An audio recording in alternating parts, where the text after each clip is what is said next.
Well, and it goes even beyond that, right? So if you look at the more narrative spectrum of games, like Blades in the Dark, one that we both enjoy, you and I, it's very much how how do you want the story to go? Let's chase it with the mechanics, right? Are we on? Well, we're on now. Oh, oops. I forgot. So, um, we had to do an emergency technical rebuild.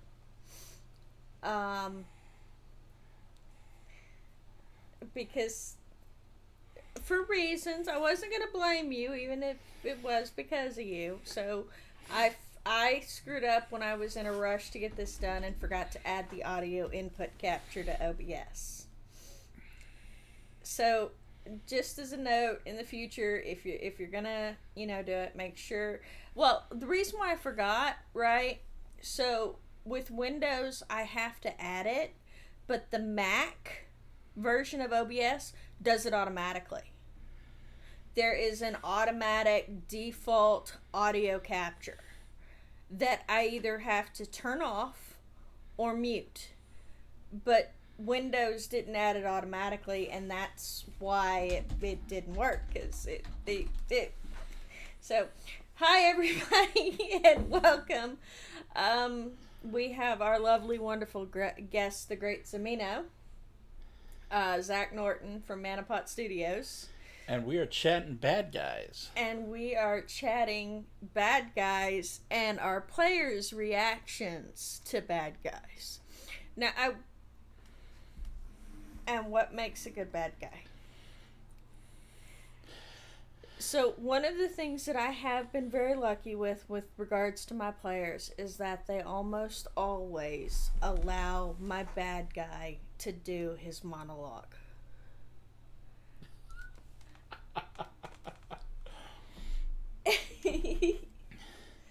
Hi, Spigs! And hello, Experimental Madness. I have no idea who Experimental Madness is, but It's welcome. Marcy. Oh, nice. Hi, welcome.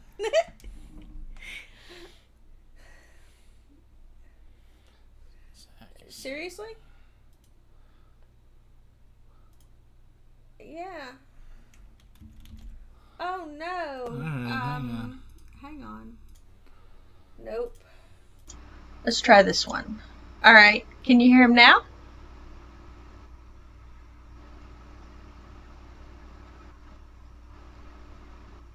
I can hear you. I'm waiting to find out if they can hear you.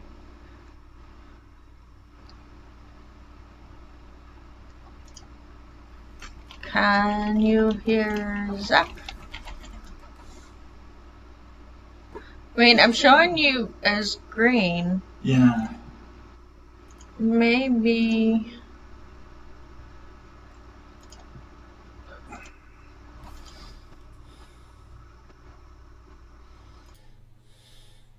Okay.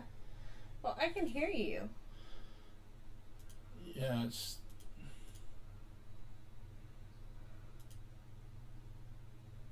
I was capturing my headphones. Alright, maybe. Alright, hang tight as we figure this out. Oh, maybe this one. Let's try this one. Alright, now talk. Hello. Oh. Can anybody hear me okay? Testing 1, 2, 3. Can y'all hear him now? Hello, this is Zachary. Hello, this is Zach. What was it? Hello, this is Zach. And this is just a weird random accent. I'm going to assume that the yay means that they can hear you. Hot diggity, I figured it out. Alright. So, since you've been gone, we agreed that you're going to speak the rest of this program in Krogan. Yeah, that's going to be a real easy time for me. I really love.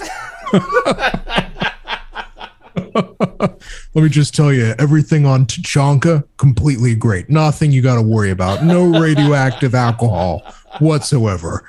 Oh, golly, I love it. All right. Yeah. We have gotten shit working. Yay, bears. Mm-hmm. And it's only 20 minutes late. How about that? Fortunately, we get to hang out however long we want because you know what? It's our stream. Yes. Oh, Well, yeah, we'll keep Zach as long as he can stay. You know what? Yeah. I'll talk with his other, and we can throw on the charm, and I'll make a really good persuasion roll, and we'll be fine. I love it. Can't wait. Oh my god. All right. So how to make good bad guys? How to make good bad guys. Mm-hmm. Well, first, I've always found that good bad guys need to be smart. Oh, absolutely. I think that, yeah, sorry, go ahead. You can I'm- have dumbass mooks.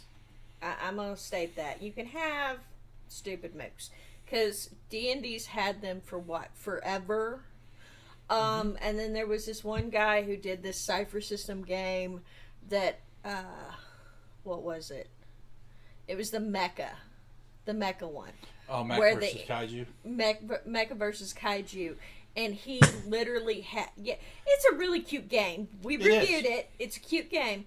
But Mecha versus Kaiju, and he Had actually rules for statted mooks. And then there was like the mook, which is like the low B, cannon fodder, grunts. And then there was, we've been playing a lot of Halo lately. And then there's the slightly higher level mooks, which are like the generals. Mm-hmm. So the number one thing I think that you need with a villain is they need to be smart. I would go a little bit different than that. So I'm gonna veer off and disagree just a little bit. Yeah, I know it's terrible. How dare you? Oh goodness, I can't believe it.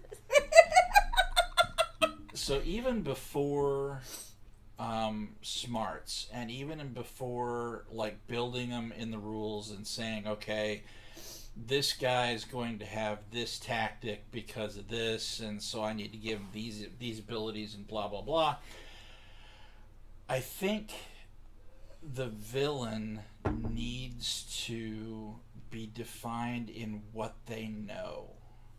And what I mean when I say that is, if you've got, let's take Dungeons and Dragons for a second. If you've got a bad guy that's trying to exert power over a region, he knows what the towns are in those regions, he knows who the people are in those regions, who the key players are, and how to leverage them. And so your players come in and they start interacting with all these NPCs. The smart bad guy knows how to hit them where they live. So if they start making trouble for him, he geeks the weapons maker. He geeks the minimize that. Okay. There we go. I have no idea why they did that. He the cleric that's running the church in the town, he wastes them. All right. Now the town can't get healed.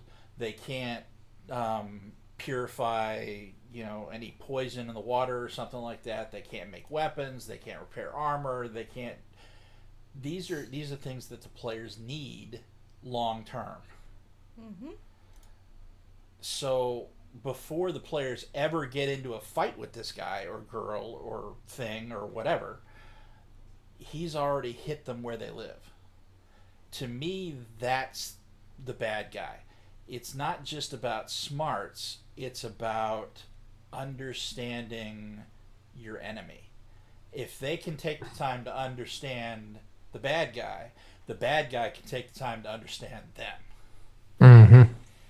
Absolutely. I would even hazard a guess at even breaking it down even further, which is that I think that with regard to bad guys, You don't necessarily have to make them the smartest player, although it's very satisfying to beat kind of like a mastermind bad guy.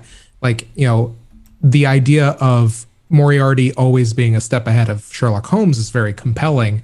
And so the thing is that they're very evenly matched because they're meant to be foils off of one another, right? But one of the things that is really interesting to me is just the idea of a bad guy that is a force of nature.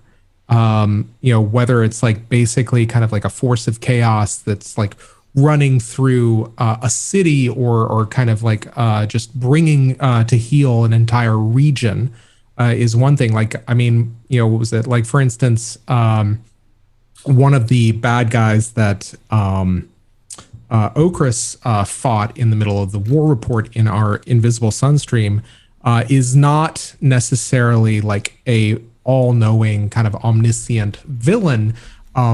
He just basically wants to tear things apart.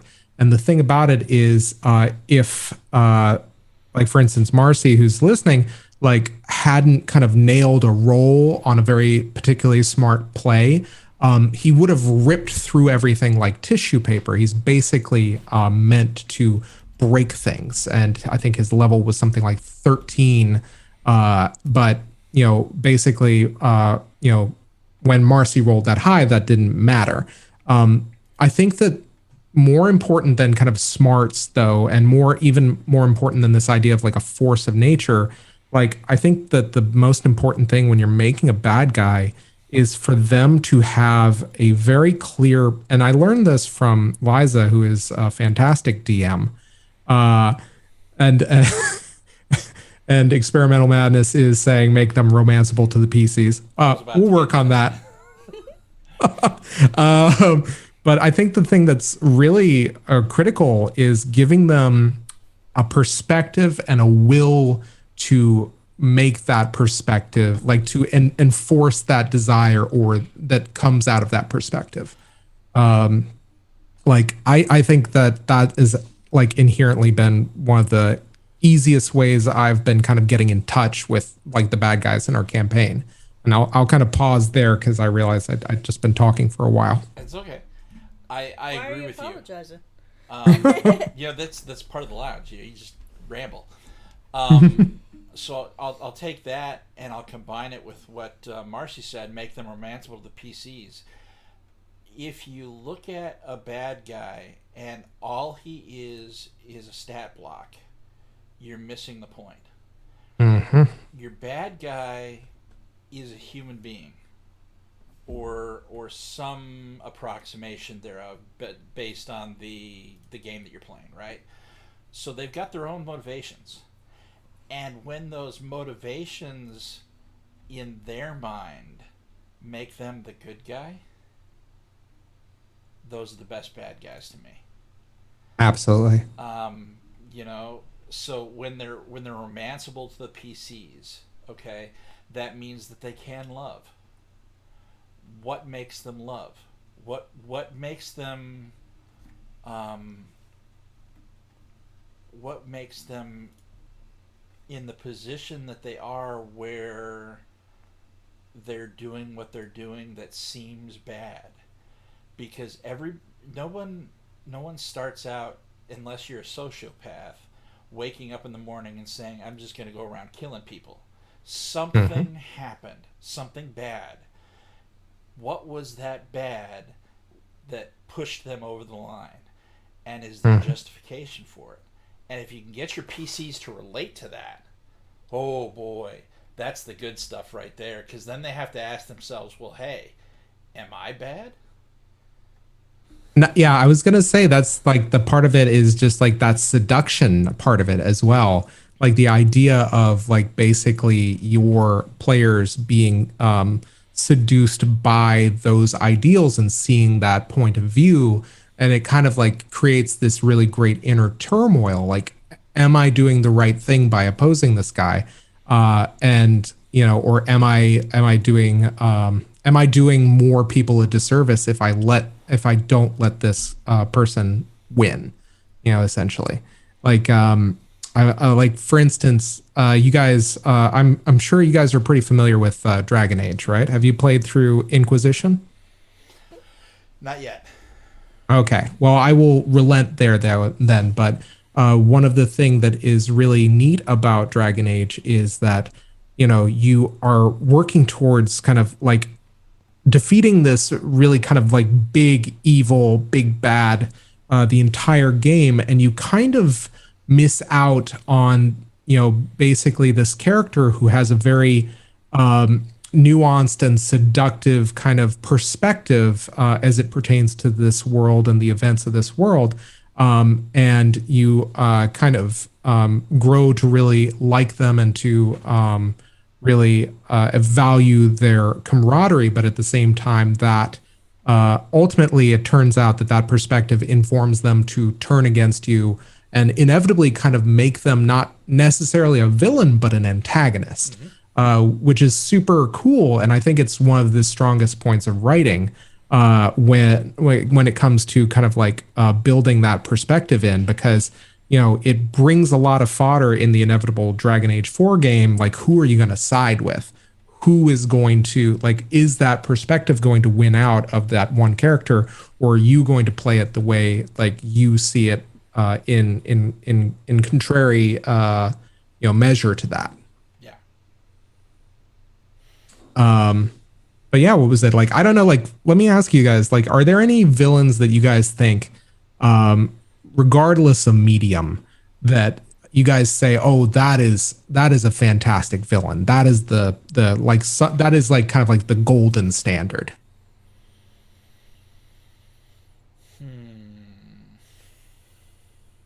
Why are you looking at me? I'm looking at both of you. Well, no, Josh looked over at me, and it's like, yeah, okay, I haven't talked in a while. I've been listening to two of you talk. So, haha.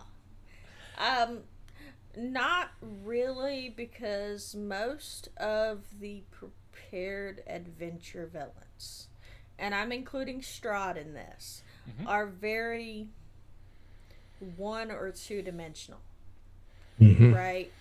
To me, one of the big things that makes a villain is the morality of what they're doing. All right, so Strahd, he's a vampire. He's making everybody miserable. There's no, I mean, sure, he in the thing he gets this, wants his chicky boo back or whatever, but there's no dimension. There's just, I'm bad because I'm bad.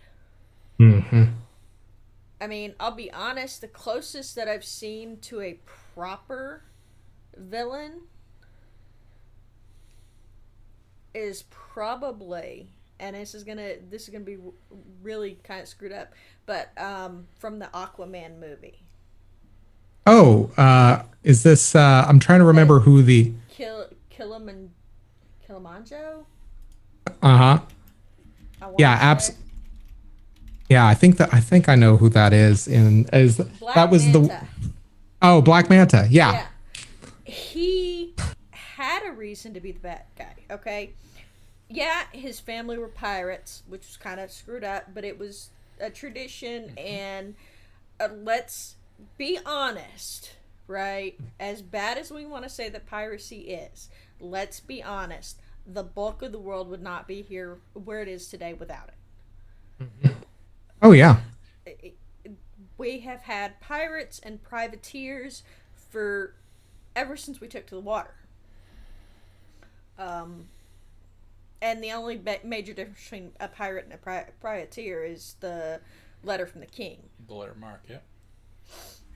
But so Black Manta had a reason to be a bad guy. He was a pirate. He was raised to be a pirate. This is very much a case of nature and nurture. He was nurtured to be a pirate. And then Aquaman lets his dad die. In a horrible, horrible way. Oh, yeah. That's a classic case of trauma and revenge right there. He became a bad guy and he went after Aquaman because Aquaman decided to be judge, jury, and executioner. And quite honestly, I'm going to say this, and I don't care if it upsets people who are fond of the whole DC Comics thing, but Aquaman did not have that right. I think that it's yeah. What was that? I think that there's always that very interesting question, like when the hero makes the villain, so to speak. Like, exactly. Sorry, go ahead. I'm cutting you off. You're fine, but yeah, that's a classic example of the hero making the villain.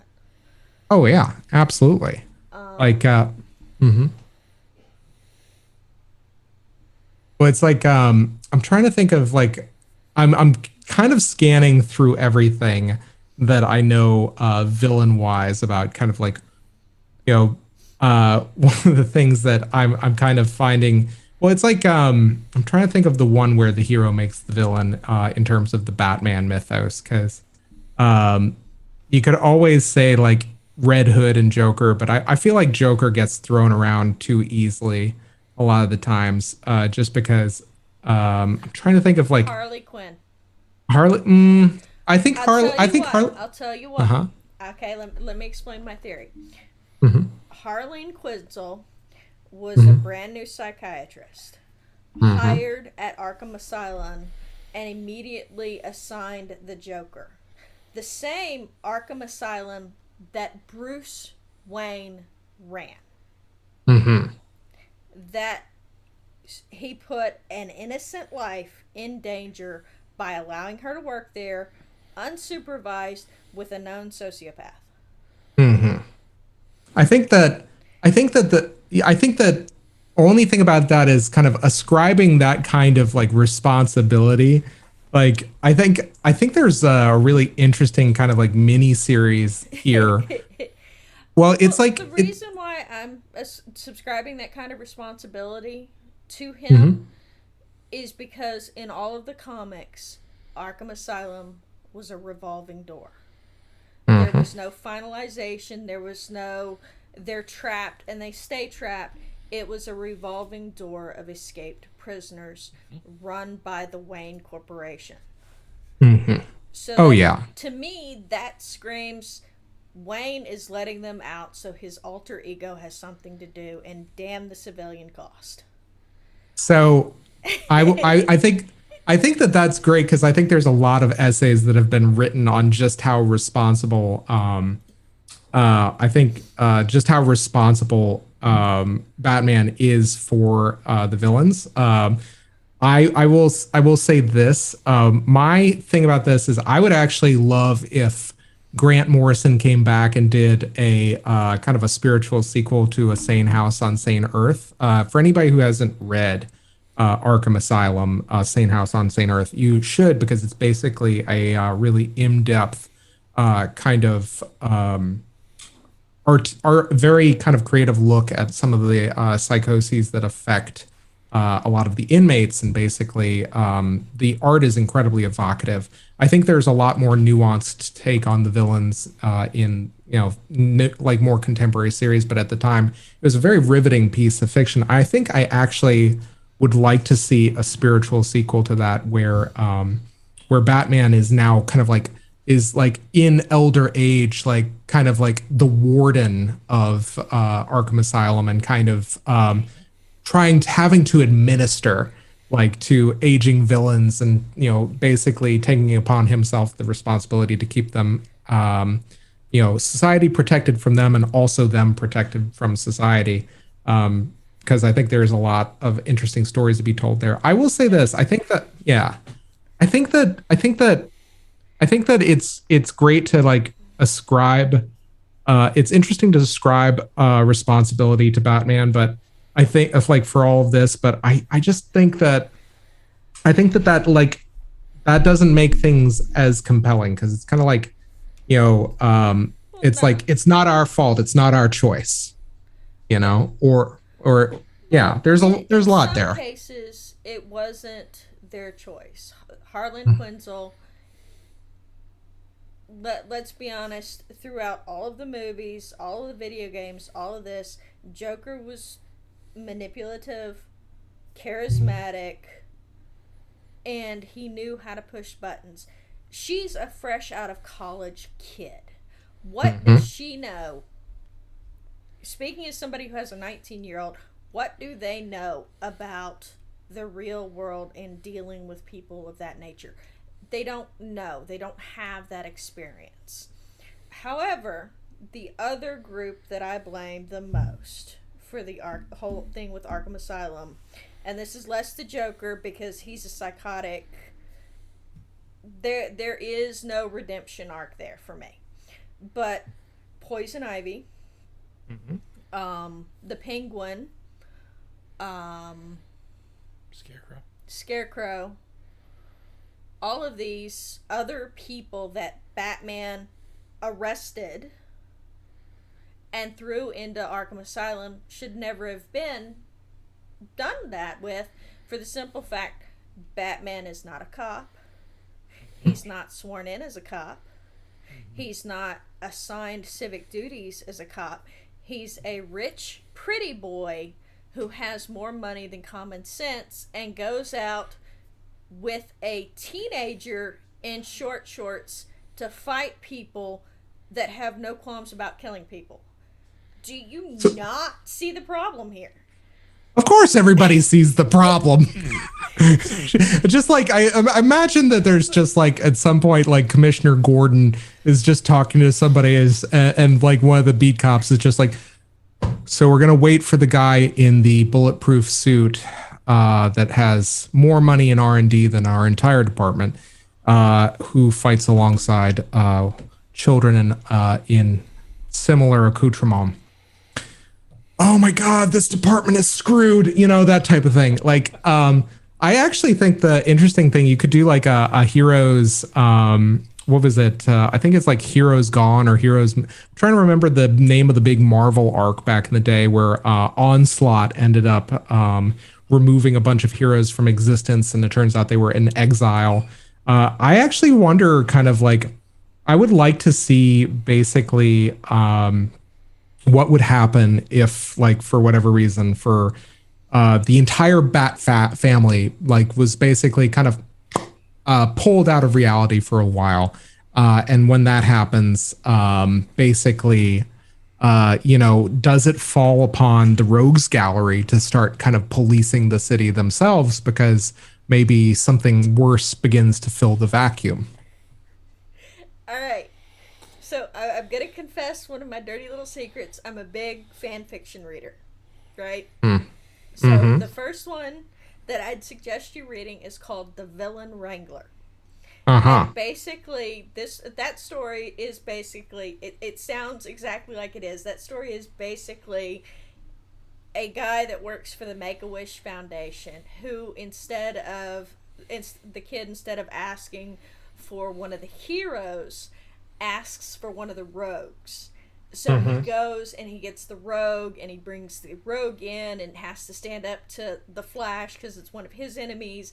And this whole story is like really awesome because it gives a whole different side to the rogues, right? Less I'm gonna kill everybody and blow everything up, and more, well, okay, they've got some human sides. Like Poison Ivy gets called in to meet a girl that, it's Make-A-Wish, so it's a very, very sad story, and she had succulents, and she wanted to show them to Poison Ivy, and Poison Ivy ends up calling the Villain Wrangler and basically says, F you for making me care. And it's a really cute story. So that's The Villain Wrangler. The other one I read, and I'd have to find again because I don't remember the title of it, was basically a fan fiction where Batman is actually an inmate of Arkham Asylum, and all of the bad guys work there. The Joker is a sadistic guard that's super nice when his uppers are around but mean to the kids. The Scarecrow is one of the therapists. Poison Ivy is one of his companions who provides plants to the people, and his entire bat family are little dolls that he made out of soap. Mm-hmm. And it's a really wild story, but it was really interesting because it gave different thoughts. And I really like reading stuff that gives me different thoughts. Oh yeah. Well, I mean, I think what we're kind of hitting at here in terms of kind of like in terms of kind of like the larger discussion, right, is the idea that we love it when our villains are sympathetic. Yes. Just because we get that full, more rounded portrayal, right? And that's not something you can really kind of force a lot of the times. You have to, like, people have to really be won over to those perspectives with time, right? And with kind of like fleshed out storytelling. Mm-hmm. Yeah, I think exactly. Villains have to have a purpose more than, oh, I'm a bad guy, I'm gonna do bad things. Well, it's interesting. Let me run this by you, because I think that, you know, when it comes to like Invisible Sun, I've been like kind of taking a page from a lot of more surreal stuff. So, are you guys familiar with Grant Morrison's Animal Man? Yes. Okay, cool. So you remember, like, one of the main antagonists in that book is Grant Morrison himself. At which point he basically kind of hobbles Animal Man, destroys his family, destroys like his entire life.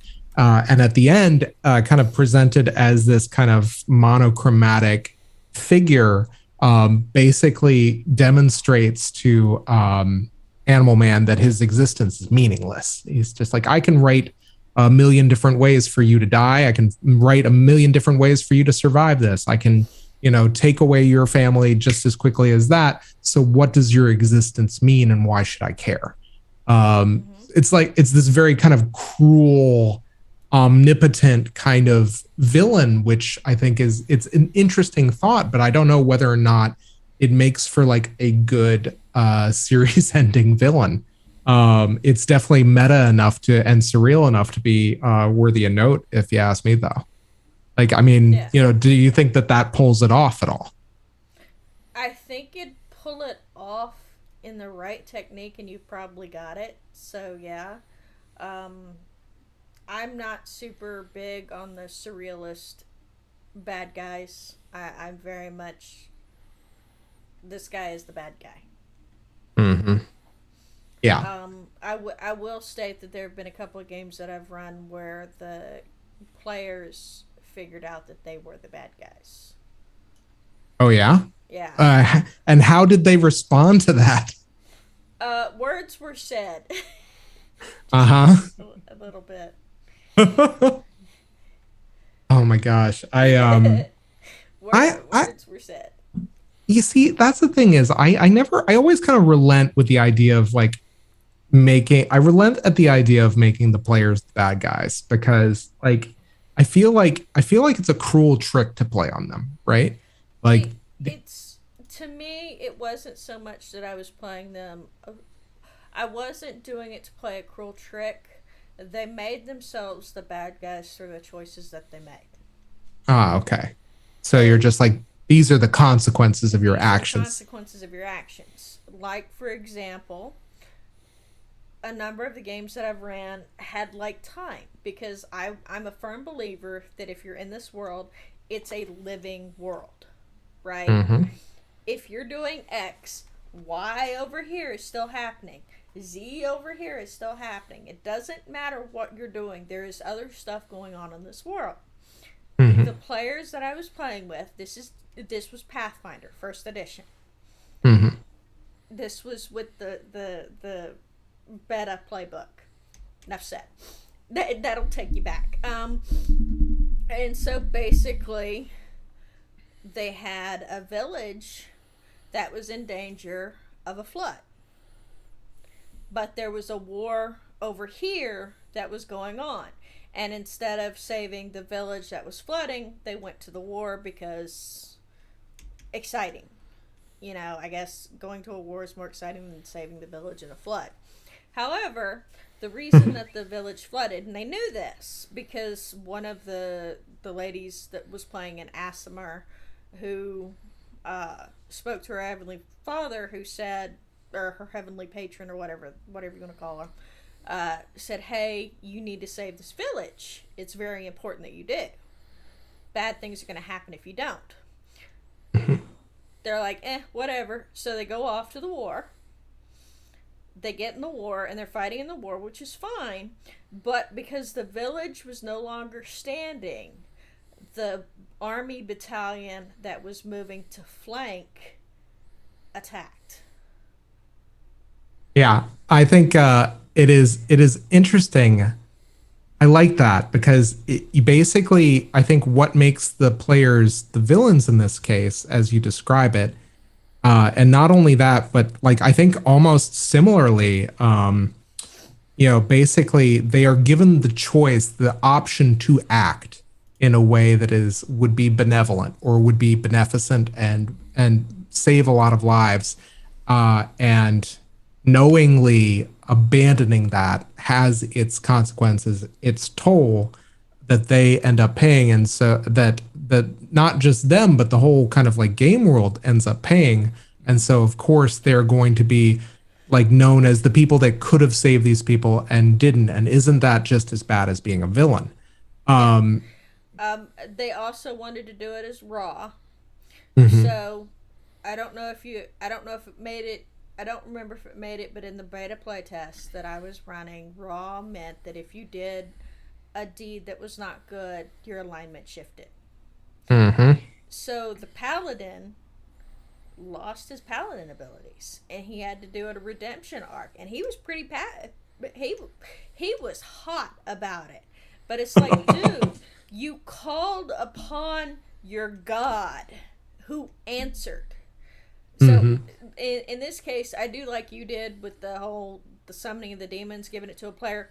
I had another player, and I handed him the note to read to the guy to be the god, to answer as the god. And it's like, dude, you called upon your god. You had the answers you needed. You made the choice to ignore people in peril so you could go fight in a war. You ignored good for glory. So this actually makes me think of one of my all-time favorite villains. And it is because of that like tack. And I truly believe he is a villain within the overall context of the series, or at least an antagonist. And insofar as like it's a very compelling story. Gaius Baltar in the new series of Battlestar Galactica is one of my all-time favorite like villains, and he's not even like a mustache twirling villain or kind of like a Cylon disciple like he is in the original series, where he's kind of like walking around in these messianic robes and just being like, yes, I will make sure that the universe is prepared for your invasion. And it's in Gaius Baltar in the second series, in the new version, is really compelling to me because he is somebody who is always faced with a choice between doing what is the most self-serving thing at any given moment, and versus doing the right thing. Like, basically, it's not a huge spoiler, but when you're watching the episode, very first episode, it's Gaius Baltar's designs and technology that enable the Cylons to basically blow up all of the habitable planets of the in-show universe. Yep. So basically, through indirect action, he is responsible for the deaths of billions of lives. And there is this moment, like in every episode that features him, where he can do right and he can try to like ameliorate things, or he can come clean and like face up to his crimes, but he always does the most cowardly thing, the most self-serving thing, and oftentimes it ends up making things even worse, because there's something like 15,000 remaining humans left, and through even more of his actions, thousands of them die at a time. And so throughout the entire series, it's kind of the question of when and not if he's going to get his comeuppance for all of this crap that he's put all of them through by virtue of just being a coward. And it's such a compelling character study. I think that's one of my all-time favorite villains, and he's not even that conniving or evil or antagonistic to the main characters. He's just basically the inertia of the system made manifest, or the inertia of human will. And it's really interesting to watch. I think it's interesting that you bring that up. The villains that I can think of tend to fall into one of those two camps. Either they're huge cowards and choose to be self-serving. I'm afraid of the consequences, therefore I'm going to protect me at the expense of anybody else. Or they have this massive pride complex that I know what's better for you than you do. Mm-hmm. Absolutely. And it Yeah, almost comes down one of those two ways every time. I think you're right on the money. One of my favorite characters that I have made is a villain for the campaign named Marlowe Anvers. And the idea with Marlowe is that basically he is not listening to people, like what people want. He is saying, I know what is best for you, and I am making these choices for you because I am the only person fit enough to do this. I am the only person that has the wisdom and the know-how necessary to see this perspective, and thus I am making this choice for you because honestly, I don't think you are strong enough will to make that same choice. It's super interesting to try to like thread the needle of making that sympathetic or making that perspective understandable, especially within like that more surreal world. So it's super, that really rings true to me. I'll say that what we're doing is going to end up very similar. You'll see that same theme. I like it. Be careful, you got a player on stream here. Yep. Hey, I'm sitting right here. I'm always on stream.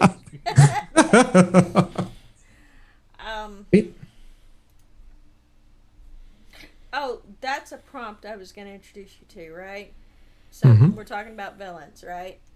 So I do Pinterest a lot. Maybe a little more than I should. But one of the villain prompts that I found was a retired assassin whose village was burned to the ground after adventurers upset a nearby goblin tribe. They're now hunting down adventurers, believing the world is better off without them. Oh, yeah. So, that makes sense. Yeah. So, there we go. And they're a villain, but are they really? I mean, if you piss off a goblin tribe and then abandon the village right next to it, are you a hero? No, I don't. In my book, you're not. I love that idea. I love that idea of basically, the thing about it is I think that there is an interesting opportunity there for the next set of adventurers, if they are trying to play to type and trying to be beneficent and good and trying to make sure that their actions don't have necessarily that terrible impact. I love it. If the next set of adventurers meet this character who's just like, all of you need to be wiped out from the face of this planet. Every druid, every bard, every ranger, especially bards, every rogue, everybody who risks lives for coin and for magical artifacts, all of you should be stamped out. The idea of having a villain that encounters the party and maybe even kind of betrays his or her or their expectations in such a way that maybe they have to rethink their stance is a very compelling idea, because then maybe the last fight isn't a punching contest. Maybe it's hey, let's just have a long conversation before you go any further down this path. I think that's really compelling. That's an interesting statement. The last fight isn't a fist fight, it's a conversation. So Mm-hmm. I love games where you have the opportunity to shift how you look at accomplishing a goal in such a way that the method that you use is not that straightforward that we've always been taught in role playing games, right? It started in Dungeons and Dragons. You go to the bottom level of the dungeon, and then there's this giant room somewhere that's got a dragon in it. How he got there, I don't know, but a lich or something like that, and you go kill the bad guy, and then you go back up and you've cleared everything out there, and so you've got treasure and you've got experience and blah blah blah. Mm-hmm. When you shift that thinking and say that you can accomplish the same thing with a conversation, and that conversation somehow not only changes the NPC but the character as well, holy cow. Oh That's yeah. some amazing gaming. That's some amazing storytelling right there. Yeah, And it's the games that push that, the games that set that up, are so much fun to play. well, it's like, I think the idea is that, like, something that's very compelling to me, because it's a surreal world, right? In Invisible Sun, like, if and not only that, because I mean there's so many different paths and ways of like thinking about this. Like, one of the things that I think of is, like, in Dark Knight there is that moment where the Joker confronts Batman after being kind of tied up and hung upside down, and they're having this conversation. Mm-hmm. They're looking in each other's eyes while those perspectives are so shifted and different. And I remember my favorite moment of that entire thing is literally Heath Ledger looking, or kind of Heath Ledger's Joker looking at Batman and saying, "You think that I would wager the soul of Gotham in a fist fight with you? You must be crazy." Yeah, like that idea of, like, I have contingencies, I have plans. I knew that this wasn't going to go in my favor, so of course I did the next best thing, which is I have everything acting through a proxy. Mm-hmm. And it's kind of like that idea of, like, like that idea of maybe the fist fight isn't, like, the fist fight is usually the last resort of the villain. So of course, like, if you come at them from the side of, like, this is that we're going to talk things out, or we're going to, like, do a wager, we're going to do something, we're going to do so, or, like, maybe, like, somebody casts a spell and we're just like, we're going to make that thing that you think makes you a villain, we're going to, and informs your perspective, and we're going to take it away. Yep. It's like there's so many different ways to kind of, like, approach this within this kind of, like, magical world. Like, why does everything have to come down to, like, 3 rounds of fights with 3 ultimate forms, and how, and 1,000 hit points over a period of time? It's very, don't get me wrong, it's very dramatically satisfying to watch the heroes triumph over 3 separate forms or what have you, and go down twice and get back up. I'm thinking about, like, Dungeons and Dragons and Critical Role and Yep. and in specific here. But it's like, how crazy is it, like, if basically you have these incredibly talented, like, performers and characters and player characters, like, having an argument with your NPC villain and just saying, and then forcing that villain to see your perspective. Mm-hmm. Just be like, there's something very compelling in that. So it's not just about how to make a good bad guy and say that the bad guy attacks problems not head on but in a sideways kind of a manner. Mm-hmm. You want the PCs doing that as well. Yeah, and maybe what it is like you don't have to have like a like let's say like there's a villain that has brought an entire region to its knees. Let's say it's like a massive warlord. So what if rather than fight like this massive warlord head on, where inevitably this like the odds are so much higher, what if the players just start cutting off supply lines and like, basically saying, hey, this is going to be one of those things that makes him harder, like to fight and to dispose of and to depose. So what if we just go systematically and cut off those avenues that like give him or her or them that strength, like, and then eventually it's not even like, this lion of a character, this villain kind of inevitably has to go out like a lamb, yeah, it's all kinds of like, there's so many different approaches and you can really like make each and every one of them compelling.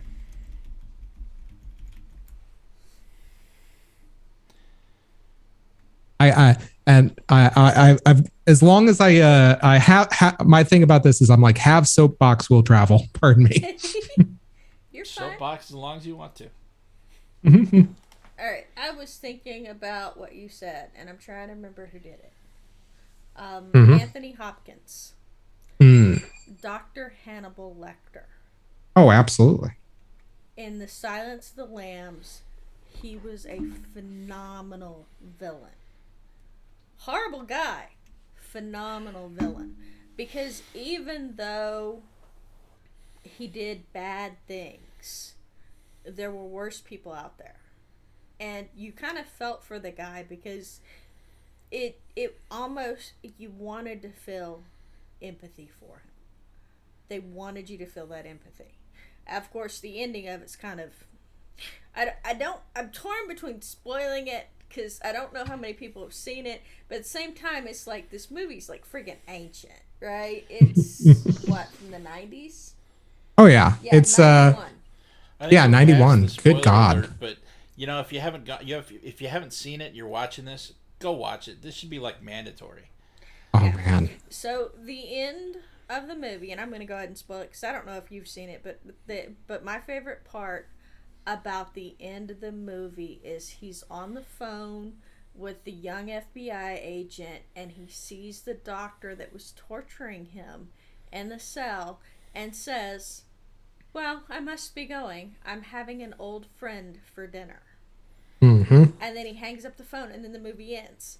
So you don't know if he's like taking the guy to dinner or the guy is dinner.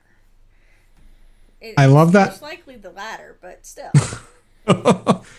what I love about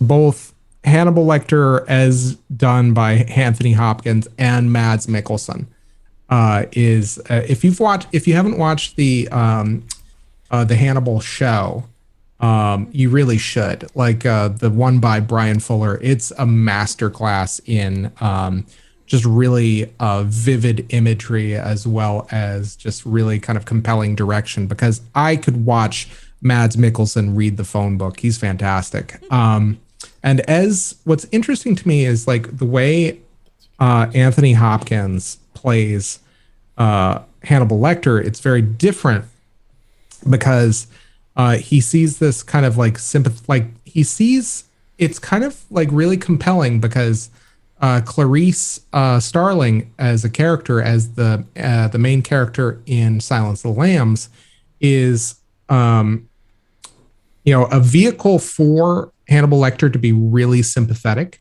and basically he will offer her like all of this kind of inside knowledge and this understanding, and he in exchange wants to know more about her and kind of like understand what makes her tick, which makes him at the same time not only more sympathetic and seductive, but also very very terrifying, because the more he knows about you, the more he can get in your head and kind of like pull your strings. But the thing that is interesting about that is that it was also a means for him to accomplish his goal, which is to escape, to taste freedom, and to visit vengeance upon that kind of warden who he's had in his sights since the beginning of the film. But the thing is that is interesting about Mads Mikkelsen is what's really cool about that is he is trying to basically convert Will Graham over to his way of thinking, his perspective, and to make into him make him into the serial killer kind of protege / companion that he kind of sees himself being.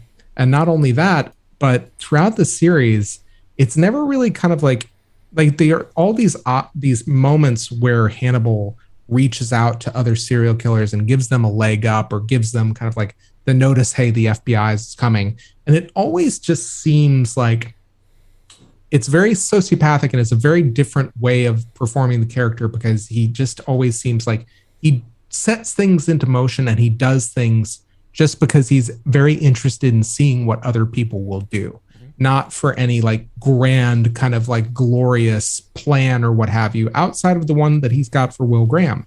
He basically just kind of wants to see the way the world will react to whatever kind of like bit of like physics or motion that he puts forward. So it's if I push the button. Exactly. And it's really great because it's two different, really amazing kind of like interpretations of the same character. And that's super compelling. Yep.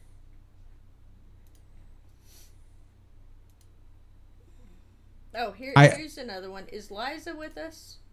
Oh, no, not tonight. She's taking it easy. Okay.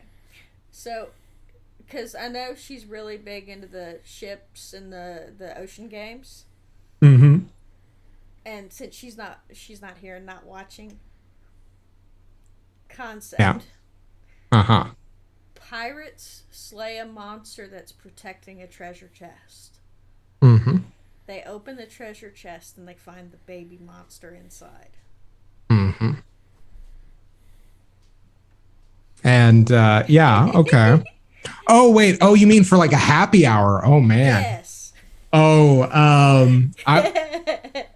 I'm thinking it needs more puns. It needs a lot of puns. Well, yeah, but I was thinking this would be like a great one shot for her to riff off, because absolutely, how she needs stuff to riff off of. So oh yeah, they kill a monster, and inside this massive treasure chest that they think's full of treasure, because the monster was protecting it so fiercely, instead they find a baby monster. Mm-hmm.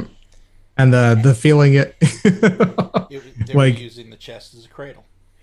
So we actually have think about how much of a gut punch that would be, especially to most people who are like, I'm a good guy.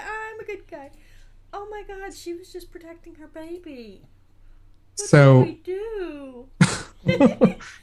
So the funny thing is that we actually have a side campaign that we would do every few months, which was we would have like a session just whenever our friend had time to run a session, we would play this game.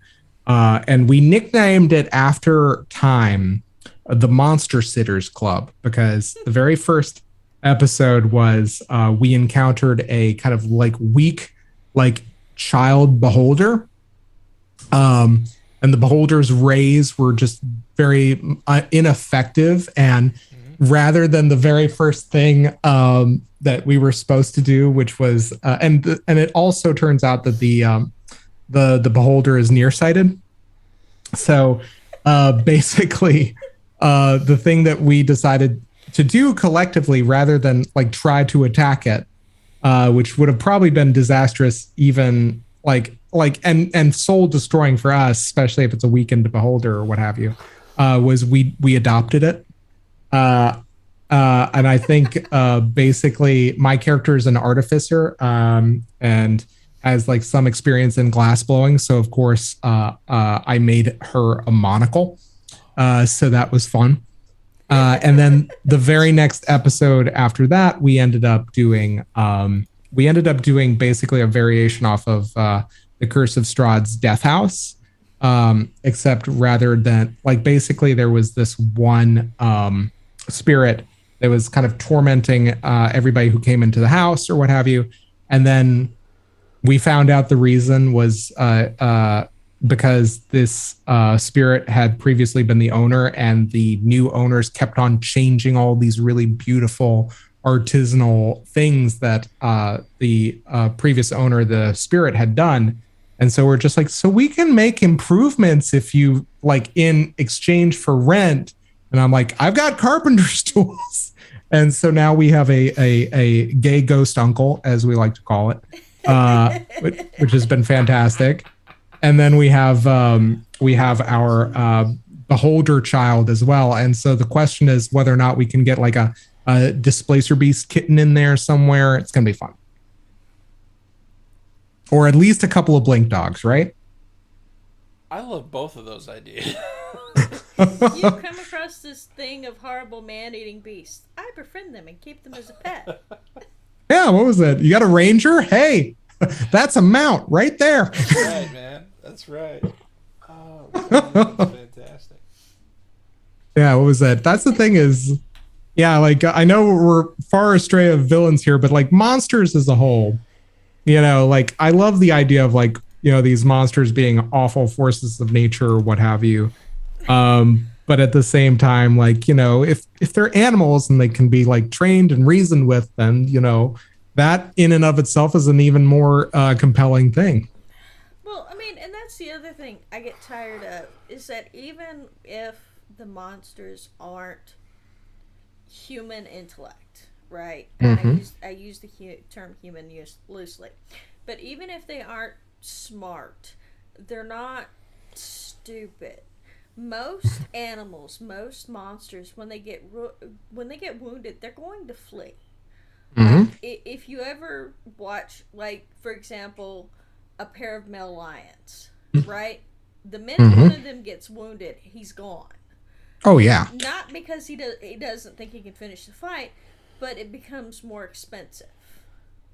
Oh yeah, exactly. It's that's actually something that's really interesting to me as a whole, because it's like why is every D&D fight have to be to the death? Like why, like it feels like there's so many that have to be to the death. Like it never feels like there's like an option, like, and this is something that they're still working on, I think probably for the next edition of Dungeons and Dragons, but they're trying to invoke like a parlay option. They're trying to do all kinds of stuff like that, where basically, or maybe they'll like implement morale scores or what have you. The idea is that at some point when things go poorly enough for the monster is going to take off. It's not going to fight to the death, exactly like you said, Joanne. But the other thing is like the villains are always going to be like, okay, I surrender and I retire. I'm done. Thank you so much. Please spare my life, and you can have everything in my treasury, because you know what? It's less costly to me to give up all this good stuff than for you to just like put my head on a stick someplace. Like I feel like we really need to see more of that stuff. Well, I think that with D&D, one of the big things about D&D is the way they did the experience.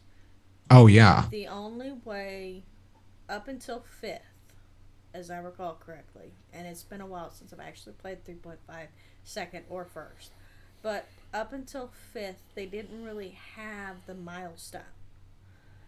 In 5th they introduced the milestone, which meant that you could have them do other stuff and still achieve that next level, versus in 3.5 it was, I gotta get this many experience points. I gotta kill this many monsters. I've gotta kill this. I've gotta kill that. I've gotta kill. But with 5th, you could have the capstone and say, no, you don't have to kill. You can do other stuff, because I'm going to award you based on what I see. And as you complete sections of quests, when you do stuff that either advances your character as a person, or you do, your group advances as a group, then I can reward you with that milestone, versus, well, we're going into combat again. Let's roll the dice. I hit the thing. I roll the dice. I hit the thing. Well, it it's does experience on story beats. Yes. exactly. It's like that's why I love like the concept of like character arcs as a whole. In Invisible Sun, they're just like start a new project, do this, do that, and there are like these miniature arcs that you go through to really kind of like accomplish and get these rewards. Because I remember Brennan Lee Mulligan was talking about this, and I love Brennan Lee Mulligan to death. I think he's great. When he's just like, if you were an adventurer and you were like starting out and you were like went to your kind of like your group patron and you said, oh, so what should we do to like really improve and kind of like, accumulate these skills? And then like the kindly old wizard or what have you says, kill some goblins, my dude. You got to get started killing all those horrible creatures. Just 75 XP each. What about like learning spells or reading books or like, making kind of like personal progress on these kind of like this information? No, that's not going to help you. You gotta have to progressively kill more and more goblins until you are the scourge of all goblins, as well as hobgoblins, and then we move eventually. You'll at the 20th level, you'll fight a nice lich, and then you'll retire. That's just it's like honestly, like I kind of like I understand the reason for tactical tactical combat games for having experience being the reward you get when you defeat each monster. But honestly, I think the whole game, like role-playing games as a whole, are better off when they're just like there's none of that. Like there's a challenge rating, sure, if you decide that you want to attack this thing, but there's no experience, like because basically the worst thing I have in my mind is I can picture this guy who's like dead set on being a murder hobo and just going and say, so how much experience do I get for killing villagers? Mm-hmm. And at which point you're just be like, none, because you're a psychopath. Yeah. I only had one player like that in my game that I was like, well, they're 1/4 level, so get that much experience. So he's like, okay, and he goes through and he starts killing villagers. And then I said, all right. And then I rolled the dice over here and I was behind my thing and I said, does 19 hit your AC? Yes. Mm-hmm. Rolled dice. Okay. You take 8 points of damage, but I've only got 7 hit points. Then I guess you're on the ground bleeding. Oh, exactly. Yeah, the arrow shaft from the arrow shafts from 3 different guards hit you all at once. Yep. And if you do manage to make those, does this look like a video game? I mean, seriously, even if it was a video game, Skyrim. Oh my goodness, they'll chase you halfway across the freaking continent. What was Oblivion? Kill a chicken. Kill a chicken. I dare you. Or Zelda, right? Yeah. Mm-hmm. Yeah, hit a chicken enough times in Zelda, it will destroy you. Yeah. I mean, I can name lots of video games. What was that one that we were playing? Crap. I think that that might be like I think that might be the takeaway. What is the worst villain of all time? Like what is the most dangerous? And that is any chicken or any relentless guard in the middle of a Skyrim territory. Absolutely. Just be like, what is going to be the biggest bane of your existence? The biggest villain in the game is the player that doesn't want to accept consequences for their actions. Mm-hmm. And then what happens is you take over their character, you make the character the NPC, and then they're the big bad. Yep. I've only done that once or twice. Well, actually, the second time it was because they decided they were going to rage quit and have a fit and then I had them tortured by the big bad. Mm-hmm.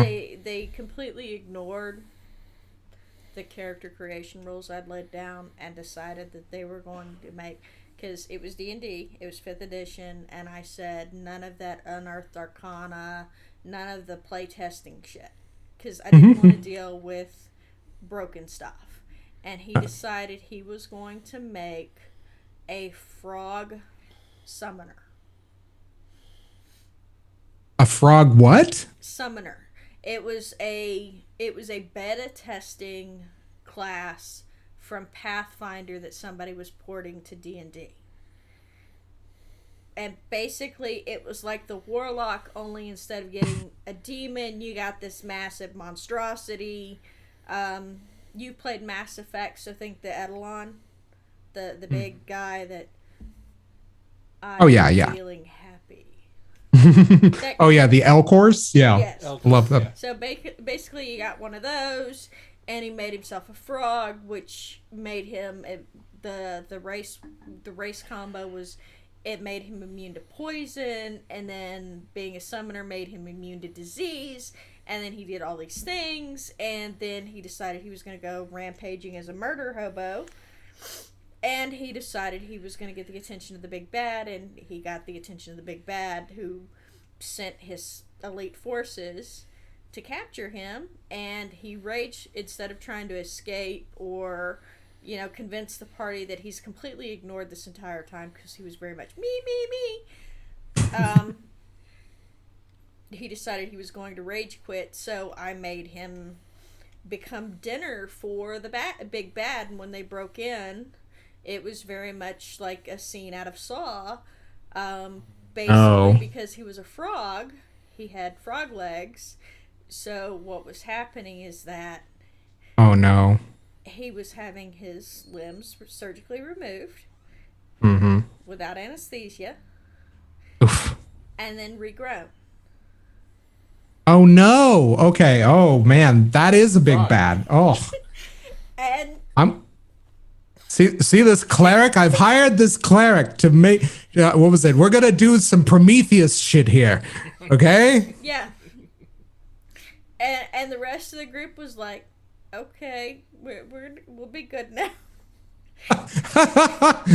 What was it? Yeah, exactly.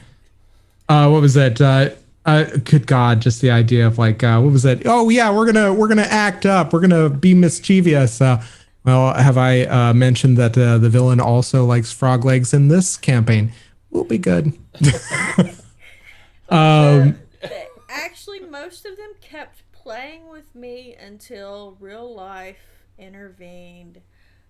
Two of them ended up getting married to each other in real life. Aww. And then they had kids. So bye-bye game time. Yeah. Well, eventually, your loss will eventually be your gain, because eventually they're going to be too tired to run for their kids. And then what happens? Joanne's available. So yeah, but yeah, I'm fully prepared to do gross, horrific things that, there are consequences to your behavior. That is true. And I think that this also, I feel like this is like the key, like the more you know moment in every episode of like every like DM like or RPG show, which is talk to your players, and players talk to your DMs and GMs about like what people want to do, what people want to see, what people have the stomach for. And then, listen to that and observe that, because if you do what your froggy guy did, you're just being a jerk. You're not like, it's not good at all for anybody. Hell, it's not even fun for you after a while. Yeah, he was mad because there were consequences.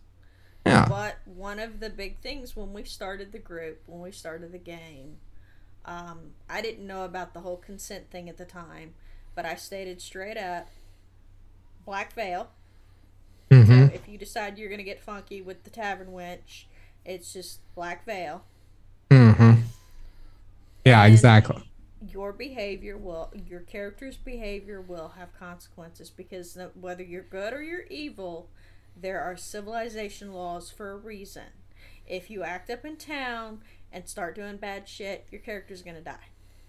Exactly. Yeah. No, what was it? There are consequences. And like to everything, not in games as well as in real life. Like, Yep. what was it? Yeah, exactly. You know, the idea of like, if you piss off the town guard in Skyrim, they will annihilate you. Well, and it's not even just that. It's the flip side of that, right? So Oh, everyone yeah. wants to think about the bad consequences. You go and you loot the mayor's house, and the guards butcher you, right? But Hmm. the flip side of that's true as well. So if you go and you help the orphan that happens to be going to be the squire of some paladin someday, and you're going up against the big bad, and you guys are getting your butt kicked or something like that, and this paladin happens to be in the area, and he remembers that you're the ones that helped his squire, well, shoot. Now you've got a 20th level paladin or whatever in your corner that's going to come in and stand up and blow this guy away. It goes both ways. There's No, absolutely. consequences are consequences. They're not good, they're not bad, they just are. Yeah. And the more you give players meaningful choices, the more interesting the stories get. Exactly. Don't be afraid of them going off the rails. Just don't build rails. Yeah, the world doesn't have rails, but it has physics. Yep. You know. That's a good way to put that. I like that. You can have that one for free, obviously. I will plagiarize that somewhere. What else? So we've talked about villains. We've talked about consequences. We've talked about villains needing motivation. Mm-hmm.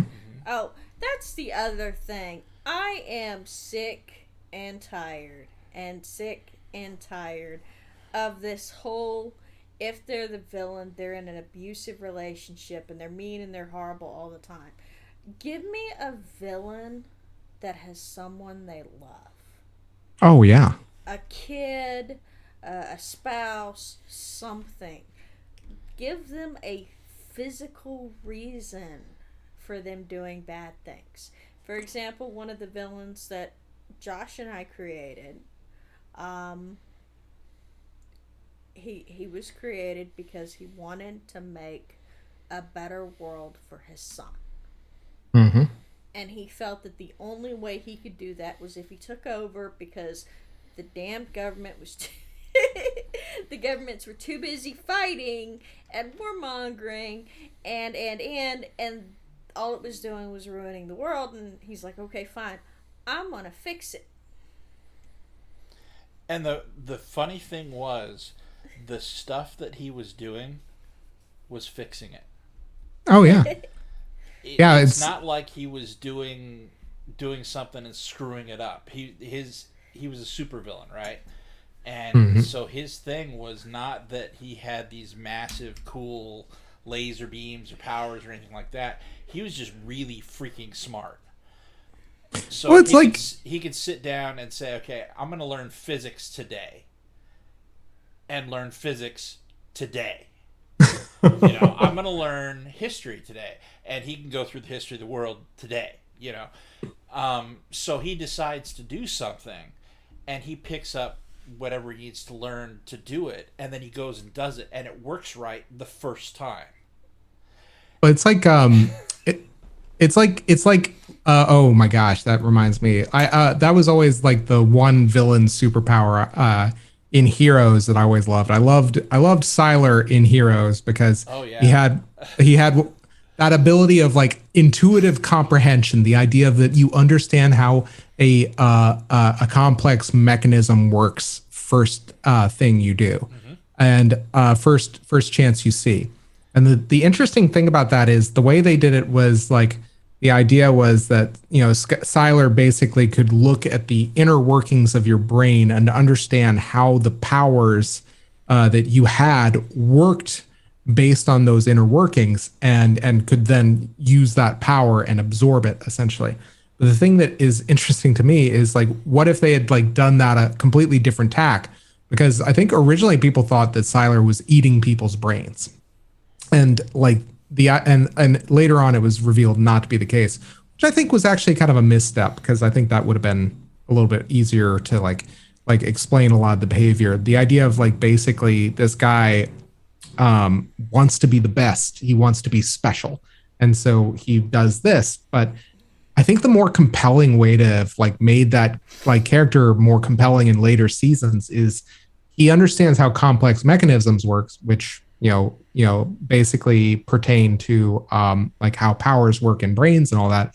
But I think the more compelling like villainous quality is to understand like the complicated mechanics of how the world works, and how if you manipulate something, or if you like learning how a person works, like, and I don't mean like, physically or what have you. I mean, like, I know what I need to do in order to get this person to do what I want.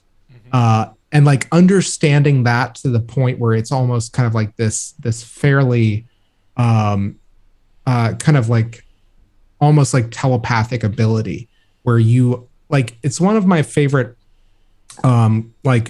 fortes in, I believe, the night side path of Invisible Sun is So's Descent, or what was it? Basically, the idea is that a character will be able to know exactly what somebody wants the moment that they talk to them, and like basically, and will be able to like sow an idea into somebody and just be like, after knowing exactly what somebody wants, they would just say like, how you go out and do that? You go rob that bank over there and create that distraction that I need to do whatever I need to do over here. That's like a really interesting idea, like the idea of like complicated systems and that sort of, and like kind of like that manipulation, because that's a more compelling villainous quality. I think it's like why Lex Luthor is so great a foil to Superman, because basically Superman pissed him off enough to the point where he's just so pissed off at the principle and the idea of Superman that he forgoes any kind of like very good thing that he could have done for Metropolis and for humanity as a whole, and focuses all his efforts on completely, eradicating like the specialness of Superman. Well, let's anyway, be honest. In Luthor's defense, Superman's a dick. Well, I think Superman poorly written is a dick.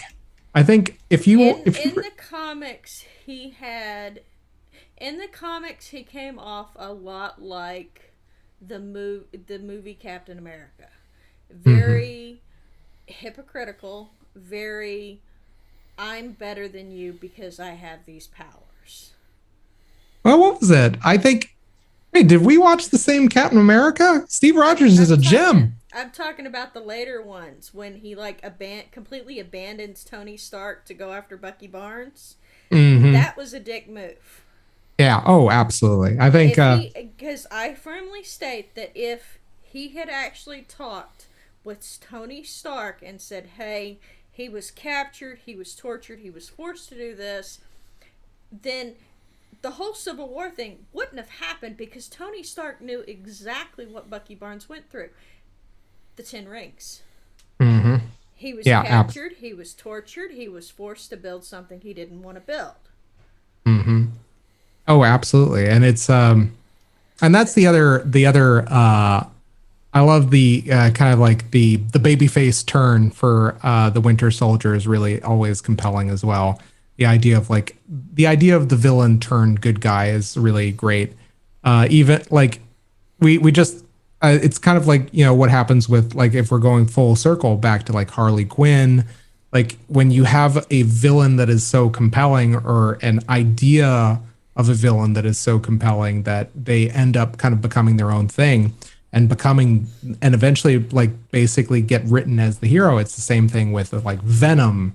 Eventually Sylar in Heroes, after killing a metric load of people, turned babyface and basically became a hero in that.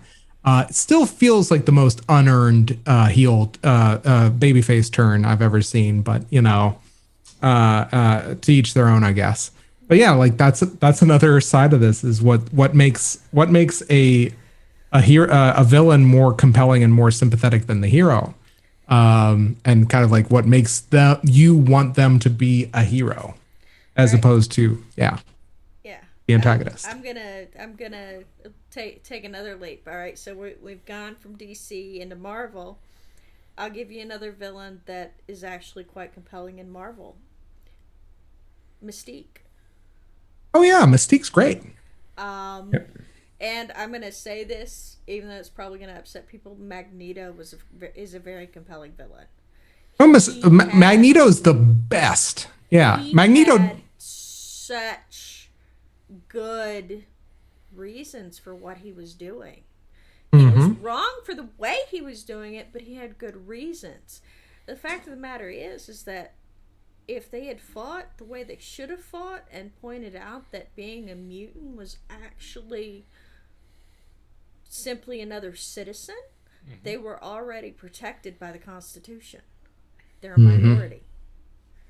But what was it? Let's go pick a fight and we'll make everybody mutants. Oh, like, I love. Serious? I love. So dumb.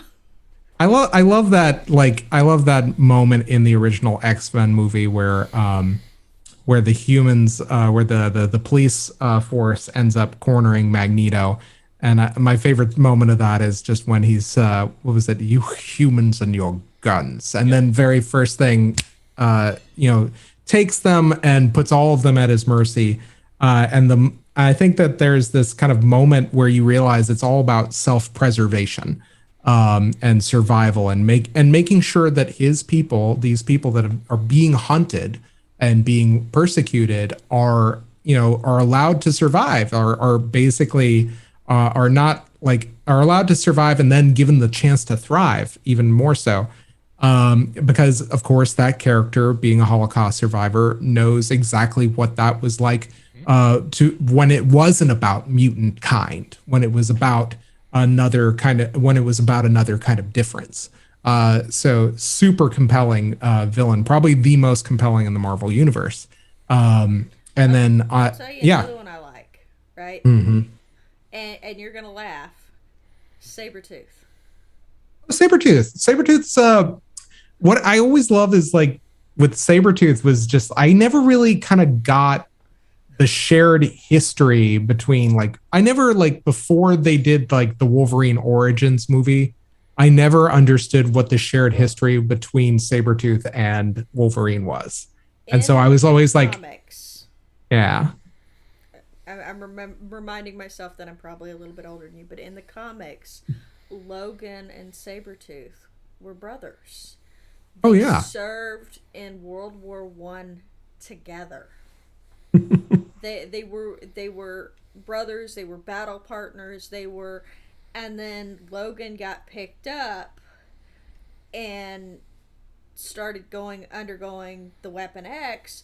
Sabretooth also got picked up, but his more feral differences came out because, let's be honest, all right? I'm going to say this.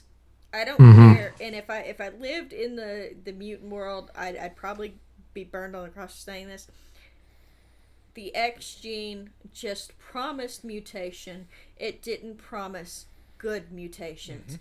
And let's be honest, humanity is one of the easiest mutated species out there. So, well, I mean, we're all basically walking sorry, I'm cutting you off. Go ahead. So, the reason why Sabretooth was so mad at Logan is because when Logan got out, he didn't help Sabretooth escape. Magneto helped Sabretooth escape. Yeah. What was it? The Brotherhood of Mutants, I remember. Yeah. Which wasn't a bad thing because, let's be honest, they don't have anybody sticking up for them. Didn't have anybody else, yeah. Yeah, well, I think that the interesting thing about that was, with regard to, I mean, mutation and all that, how much of a big set of hypocrites are the human race in the kind of like the Marvel universe? Because I mean, everybody's pretty much a cyborg, whether or not it's like if you think about it as like humans augmented by technology, that's everybody. as what was that? That's people with heart medicine and pacemakers. That is people that wore braces to have a straighter smile, and people that wear glasses, and people that use computers. Basically, it's the dumbest thing in the world to me when they're just like, what was that? Well, here's the thing. So it's like, I think it's like kind of like if you watch Doom Patrol, which is a DC series, but it's very compelling for me because it's great surreal fodder. But the idea about like there's a Bureau of Normalcy, which I think is like a more interesting kind of like organization where they're basically, and there's like this kind of like process where they go by kind of like classifying metahumans. And this one episode takes place in 1917 when they're just starting out, and the idea is like these metahumans, they will kind of like interview them, and they will stamp on a folder weapon, and then they will stamp on a folder not a weapon based on their powers. And so I think that the interesting, yeah, like the idea. I'll be right back. Yeah. You guys keep talking without me. Okay.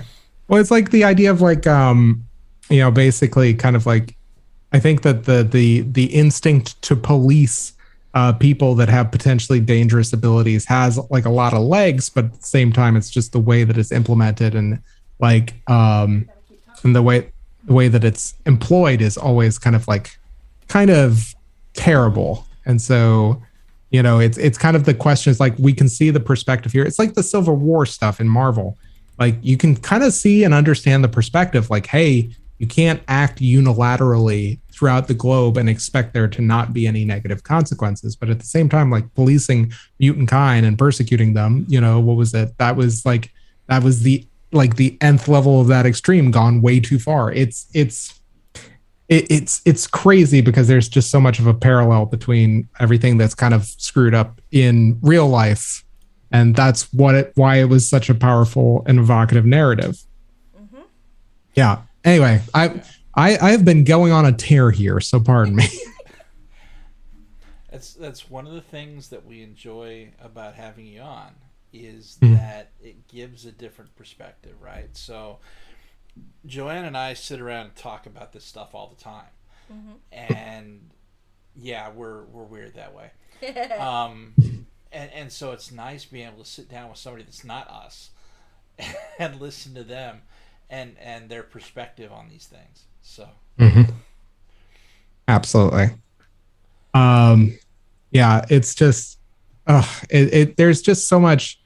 The thing about it is when you start kind of like thinking about all the narratives and like, the parallels between, what like the civil rights, like I remember the way Stan Lee kind of like designed the mutant kind of narratives there was like in part on the civil rights movement. Mm-hmm. And so like having that kind of like kernel of truth really resonates with a lot of folks.